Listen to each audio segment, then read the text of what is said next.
Everyone's putting pressure on the poor girl. She needs to live her life. To live? She lives in a house where she knows nobody. She has no sense of past. She has no self-sense. And your running away certainly is not helping her. Dr. Stone will monitor her progress. And if there's any change, she'll contact me in Vienna and we'll take it from there. Try to make Nina happy and comfortable. That's all we can do for now.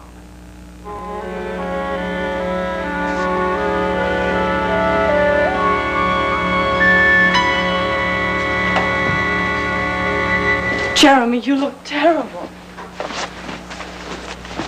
What are you doing here? Jeremy, please. That's all right. We're all very anxious here. I just came for information, Jeremy. And to keep me company. Now tell us what happened. Did you reach Peyton's cabin? They weren't there. They weren't anywhere.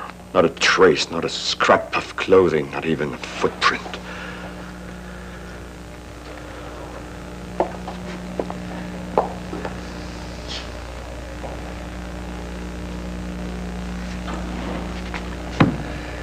If you'll excuse me, I promised Mona I'd call. Don't take away her hope. Is there any?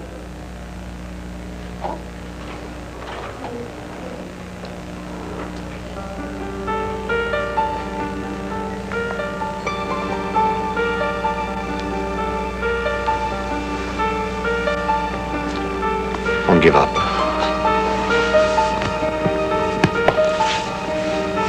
She's still alive. I can feel it. All my instincts, everything tells me she is still alive. Jeremy, I saw your face when you came through the door. You were devastated, defeated. I'm upset because I can't find her. I'm frustrated, but she is still alive. Excuse me, Mrs. Hunter. Yes. Headquarters just called. You see? They found something, right? I'm sorry, sir, but they called to report that the search has been called off. Both the Air Ministry and the Mounties have agreed that it's useless. Oh,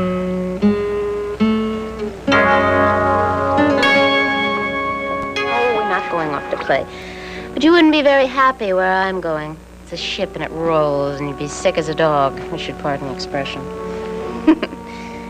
Here you've got your closets to hide in and all your secret places.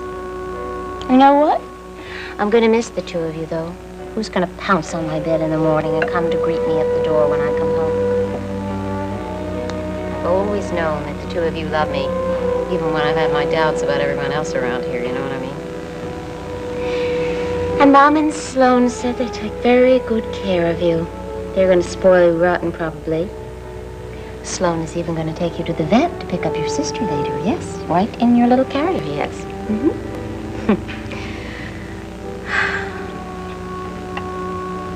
No, this isn't goodbye, you know that? No, it's not. I'm coming back. I expect you to take care of everyone around here and keep them all shaped up. I'm sorry. We don't give up easily, Mrs. Hunter, but we don't see how your husband and Miss Kane could possibly have survived both the landslide and the weather. We understand. You did all you could, and we appreciate it. Well, it's the least we can do. Of course, you'll let us know if you were to find... We'll contact you if we find anything at all. Goodbye, Mrs. Hunter. Mr. Hunter? Thank you.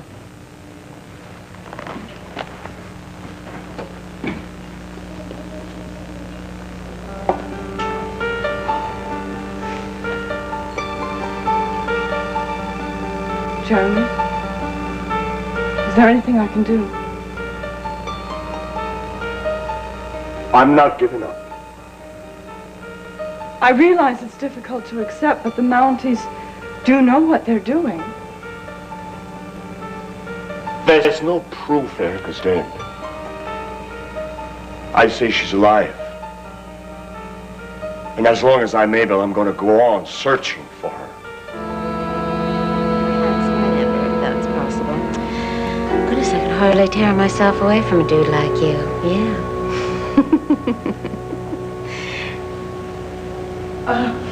Knock, knock. Oh, Oh, you two snuck in here. Come on in. My goodness, look who's here. Well, what's going on between you two? Not that it's any of your business, but we're having a conference. I've been telling him that he's got to behave himself around here, shape up, and not make any trouble. No, well, he's a very well-behaved youngster. I'm sure he'd never do anything amiss.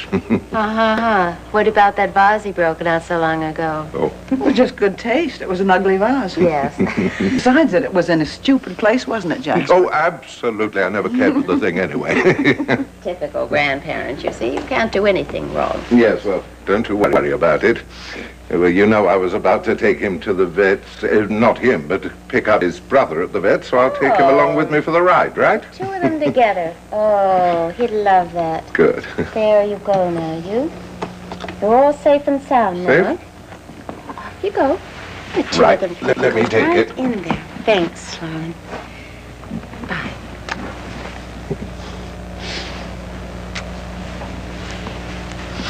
All right. Come on, Buster. There we go. All right, and that?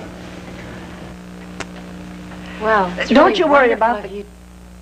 Kitty. Listen, I'm grateful those kitties couldn't have a better babysitter than you. Well, it'll be our pleasure, and Jasper's going to spoil and run. I know. Do me a favor. You two make sure that you take care of yourselves, too. Daily checkups and oodles of vitamins. Oh, vitamins. We're indestructible. I know. And don't forget, you know, you can call. You can spend the money and telephone me. You can get through to the ship. As the nearest phone. Oh, yeah, good. As near as the nearest. Got it. All right. And I promise I'll send you lots of postcards for your collection. Good.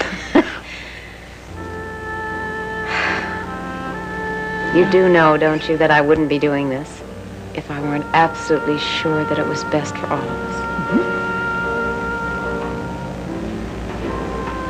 Between you and me, I've been thinking today about what other people are going to think.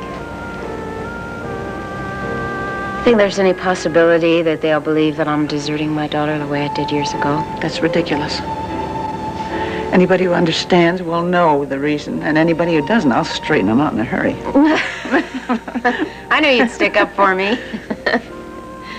Days you could snap under this pressure. And that'd be bad for all of us. Yeah. I should have been stronger, you know? I should have been able to cope. You have strength, Days. You have the strength to leave your daughter when you think that's the best thing for her. I'm gonna miss you.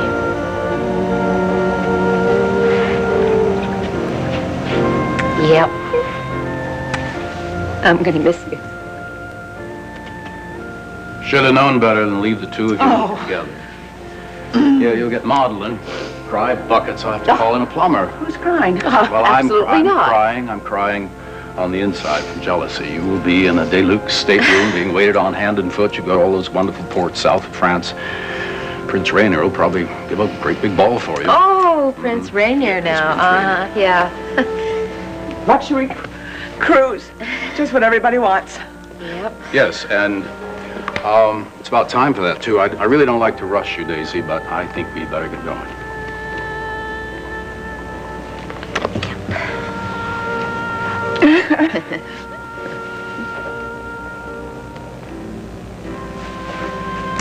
Come on, let's go.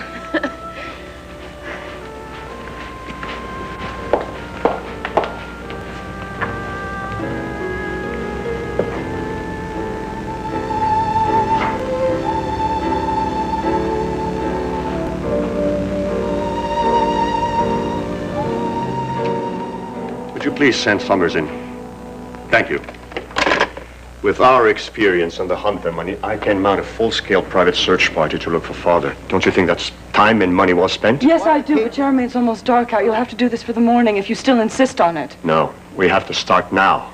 The temperature's falling. Father and Erica may be in need of medical attention. No, not a night search. I'll rent floodlights, 4x4s, everything we need. And I can probably get most of the equipment right here. Summers will help me. All right, Jeremy, go if you have to. But don't count on any miracles and try to remember that the odds are against you. You called for me, sir? Yes, Summers. We're setting up a search party to look for Father and Erica.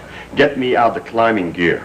And everything we have here in terms of first aid equipment, blankets, and canned food. Do it as fast as you can. Will you be leaving tonight, sir? I want to leave as soon as I can. I'll hurry along. Thank you. Sir. I need to make phone calls. Where's the phone directory? I'll get it. Larry, come in. I'm real sorry about all this, Natalie. Larry! How you doing, Jim? Everything's all right. Now that you're here, everything's going to be all right. Nothing's going to stop us. Erica's as good as home. You want to run that by me again? Okay. The Mounties have given up on their search, so we are on our own, and we're leaving tonight. I'm going to rent floodlights, anything we need. Eric, we're going to make it. Erica's going to be okay. Come on, buddy. You know what the weather's doing out there? I could barely land my plane. Come on, man. A little wind won't stop us. It's not a little wind. It's a blizzard, and it's coming this way.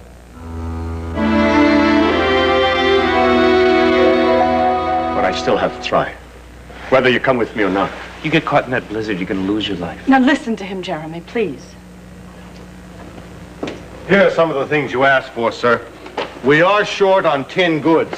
Would you like me to call and order up some more? It's okay, Summers. Thank you. All I'm going to need is a tent, climbing and digging equipment, and I'll be fine. Okay. You thinking only of yourself? Who else? I'm not letting you go out there alone. Looks like you got enough for two. I should have known I could count on you. You mean you arranged for Solange to meet us here today? She should be here any minute. Here to do an interview with her. Well, look here, you're an experienced newspaper woman. This is no problem for you at all. Look, she is a difficult subject. I already had a scene with her when I interviewed her on the air, and I lost my job because of it. I saw the tape of that, but she was very pleasant on the telephone. Sure, that's because she wanted something. Look, you made the appointment. You can cancel it.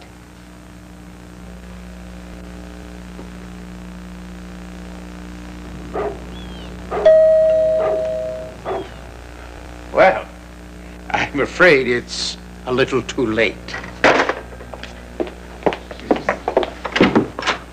You will never get away with this. What?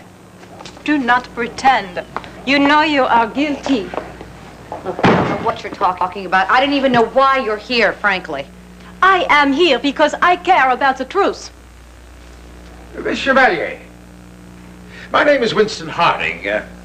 We talked earlier on the telephone. Mr. Harding, I am so glad that you are here. I have come to tell everything that I know, and I want you to hear it all. We all want to hear it, Solange, but as I've told Mr. Harding, I'm not prepared to interview you today, so we're going to have to postpone it until a later date. No, I will not let you brush me off. I have no intention of brushing you off. Are you afraid to talk to me in front of Mr. Harding? I am not afraid of anything concerning you. Why would you think that? You are afraid because you want to suppress the truth about Gilles' death. The police have already issued a report. The police have reported a cover-up. And just what is the truth? The truth, Mr. Harding, is that Gilles' death was not an accident.